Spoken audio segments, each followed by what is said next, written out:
하는데 JMS가 사이비 종교라는 가장 확실한 증거 어떤 걸 꼽으시겠습니까?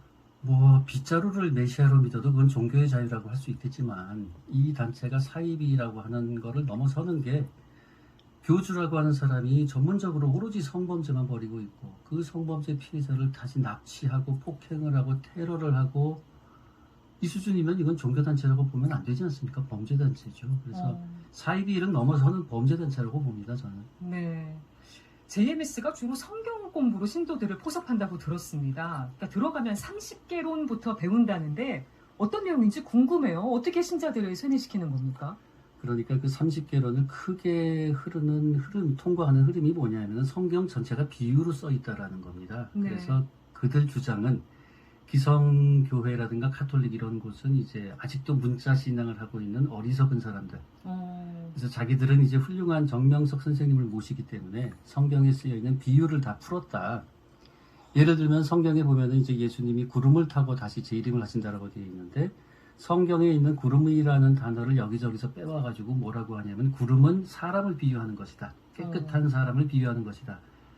즉 예수님이 구름 타고 온다라고 하는 얘기는 깨끗한 사람들 중에서 재림 예수가 나오는 것이다. 네. 즉 이 땅에 이미 재림 예수는 와 있다. 이 얘기죠. 그래서 은연중에 정명석이 메시아라고 하는 것을 계속 이제 주입을 시키게 되는데 아무래도 이런 것들이 이제 성경을 머리로 이해하려고 하는 젊은 사람들한테 어필을 하는 게 아닌가 그렇게 생각을 합니다. 네. 그러니까 예수가 신성이라는 것보다 사람이라는 점을 부각시키는 게 정명석의 재림 예수라고 하는 걸 강조하는 연결고리가 되는 가장 핵심 중에 하나죠. 거죠. 근데 그걸 사람들이 받아들인다는 게 또 의문이기도 합니다.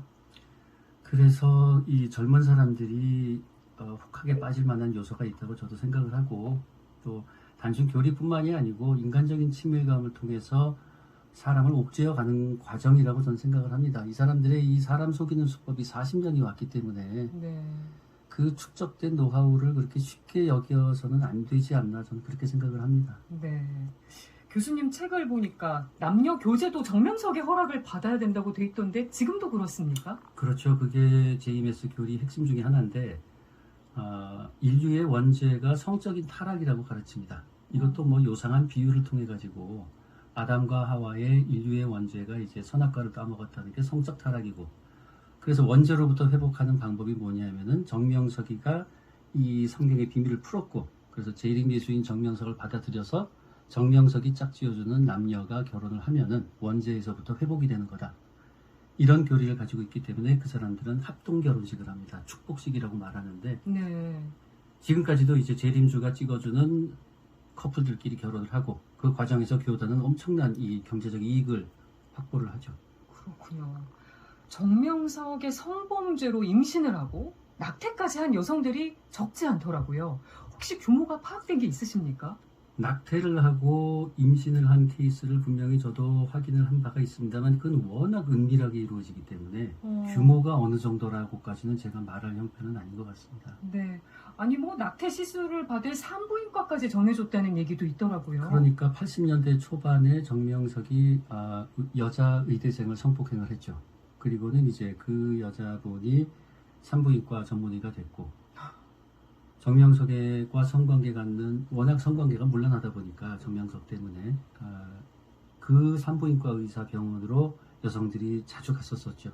그러니까 미니스커트 입고 키가 170이 넘는 여자들이 수시로 오니까 그 산부인과 의사도 이제 주변 보기에 창피해가지고 아예 월명동에다가 초음파 기기를 갖다 놓고 그 의사가 정기적으로 월명동에 가서 여신도들 성병이라든가 그런 걸 진료를 해줬고 임신한 여성들이 있으면은 자기 병원으로 와서 낙태를 시켜주고 그랬습니다. 아니 본인이 성범죄 피해자였는데 나중에는 오히려 그거를 도와주는 공범이 된 셈인가요? 그렇죠. 낙태도 엄연히 범죄였던 시절이었는데.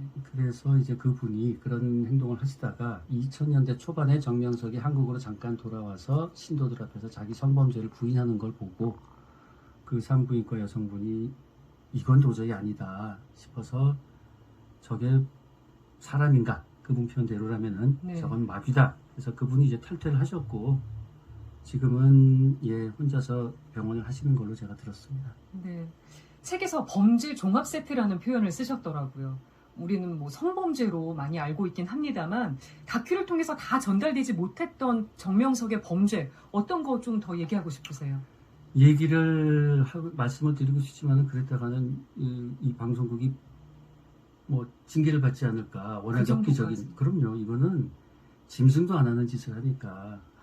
제가 최근에 듣기로는 이제 그런 엽기적인 피해자 사례를 이제 모 언론사가 확보를 한 걸로 알고 있습니다. 네. 그래서 그걸 제가 먼저 말씀드리는 것도 그렇고 하여튼 일반인들이 상상할 수 있는 그 경지를 넘어선다라는 거.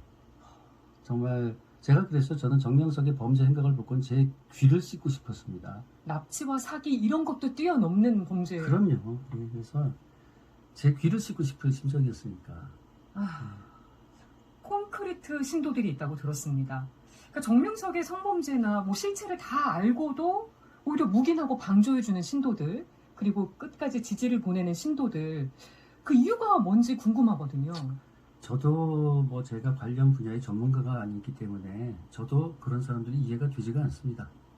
심지어는 자기 딸이 성폭행 피해를 입어도 그걸 받아들이고 자기 딸을 설득시키려 드는 사람이 있으니 JMS 신도 중에. 신도 중에 자기 딸이 성폭행 피해를 입어도 그걸 오히려 설득을 시키려 하고 심지어는 어떤 사람은 감사합니다라는 말까지 하니까 이걸 어떻게 이해할 수 있겠습니까? 네, 정말 쓴웃음이 나오는데 꼭 콘크리트 신도가 아니어도요. 신도들이 JMS에서 벗어나지 못하는 이유도 궁금합니다. 이게 세뇌교육 영향도 있겠지만 이게 불순종에 대한 죄책감, 공포도 크다고 들었는데 어느 정도인 건지. 정명석이 수시로 얘기를 했습니다. 자기 단체 JMS를 탈퇴해서 무슨 얘기를 가졌더니 기형아를 낳았고 교통사고가 나서 즉사를 했다는 등 이런 얘기를 수시로 하거든요.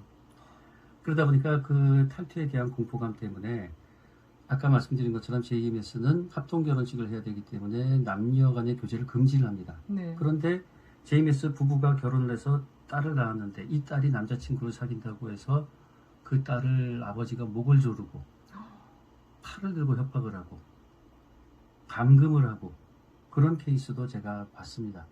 정말 이해할 수 없는 일들이네요. 그러니까 이거는 이해를 하려고 하면 정상인이 누가 이해를 할 수 있겠습니까? 그래서 이건 이해의 대상이 아니라고 저는 말씀드리고 싶어요.